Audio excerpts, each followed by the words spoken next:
নমস্কাৰ বন্ধুসকল, মোৰ এটা নতুন ভিডিঅ'লৈ আপোনালোকক আকৌ এবাৰ স্বাগতম জনাইছোঁ।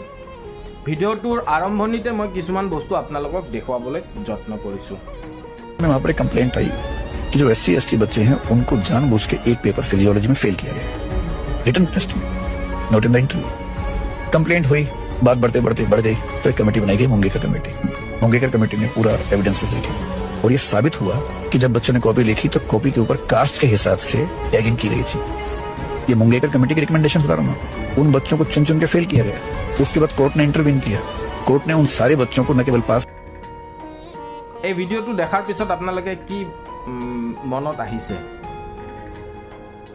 মই সকলোকে ভাল পাওঁ, কিন্তু যদি কিবা এটা বস্তু অন্যায় হৈছে তেনেহ'লে সেই বস্তু এৰি দিয়া উচিত নহয়।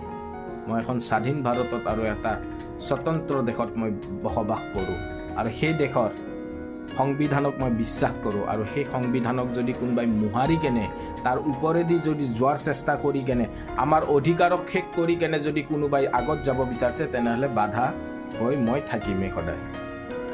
আৰু মই যিটো বস্তুৰ কাৰণে আৱাজ উঠাই আছোঁ সেইটো বস্তুটো মই এৰি নিদিওঁ।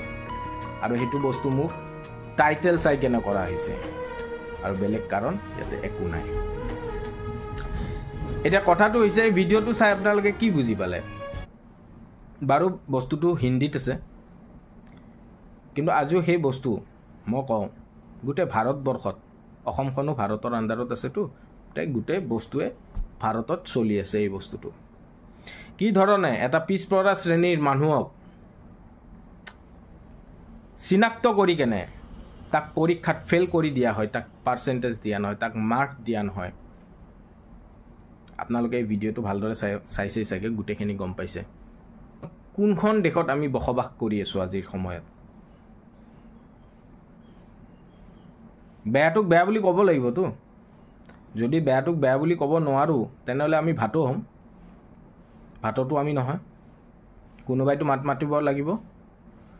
এতিয়া কিছুমানে ক'ব পাৰে এইটো অসমৰ মেটাৰ নহয়, কিন্তু অসমৰ বুলি নহয়, আজি অসমতো হৈ আছে।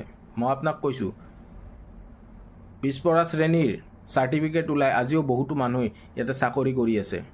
যাওক, তেনেহ'লে মোৰ কথা যদি মিছা তেনেহ'লে আপোনালোকে শুধলক। মই যি কথা কৈছোঁ এতিয়ালৈকে এটাও মিছা নহয়। এই ভিডিঅ'টো চাই কিনে আপোনালোকে এটা কথাটো আপোনালোকে গম পাইছে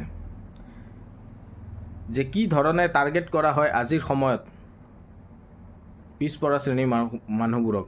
আজি আমাৰ ভাৰতবৰ্ষখন নামতহে স্বাধীন হৈছে, কিন্তু মানুহবোৰৰ